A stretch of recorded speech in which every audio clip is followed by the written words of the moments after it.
Hello மக்களே, இன்றைக்கி அரை நெல்லிக்காயில் ஒரு சூப்பர் ஸ்வீட் ரெசிபி வந்துட்டு பார்க்க போகிறோம். இது உடம்புக்கு ரொம்ப ஹெல்த்தியும் கூட. நம்ம வீட்டு தோட்டத்தில் உள்ள மரத்தில் வந்துட்டு நெல்லிக்காய் நிறையா இருந்தது.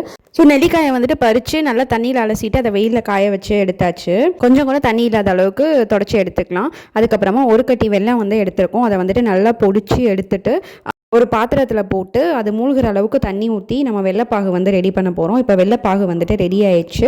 அதை வந்துட்டு வடிகட்டி எடுத்துக்கலாம். வடிகட்டி எடுத்ததில் வந்துட்டு நம்ம இப்போ நெல்லிக்காயை போட்டு நல்லா கொதிக்க விட போகிறோம். நெல்லிக்காய் வந்துட்டு நல்லா கொதிச்சு வந்துருச்சு. ஆனால் வந்துட்டு நான் தண்ணி நிறையா ஊற்றிட்டேன் போல். ஸோ அதனால் கொஞ்சம் நெல்லிக்காயை வந்து தனியாக எடுத்து வச்சுட்டு இப்போ கம்பி பதத்துக்கு அந்த வெள்ளைப்பாகு வர வரைக்கும் நான் வந்துட்டு கொதிக்க விட போகிறேன். அது கூட ஒரு டேபிள் ஸ்பூன் உப்பு, ஒரு டேபிள் ஸ்பூன் தனி மிளகாய் தூள் சேர்த்துருக்கேன். ஸோ அந்த கம்பி பதம் வந்ததுக்கப்புறமா நம்ம நெல்லிக்காயை எடுத்து இது கூட வந்துட்டு சேர்த்துடலாம். ஒரு 10 நிமிஷம் கொதிக்க விட்டேன். கம்பி பதம் வந்துருச்சு. அதுக்கப்புறமா நெல்லிக்காயை இது கூட சேர்த்துட்டு ஒரு 10 மினிட்ஸ் வந்துட்டு கொதிக்க விட்டு இறக்கணும் அப்படின்னா சூப்பரான நெல்லிக்காய் மிட்டாய் ரெடி ஆயிடுச்சு. இது உடம்புக்கு ரொம்ப ஹெல்த்தியும் கூட. ட்ரை பண்ணி பாருங்கள்.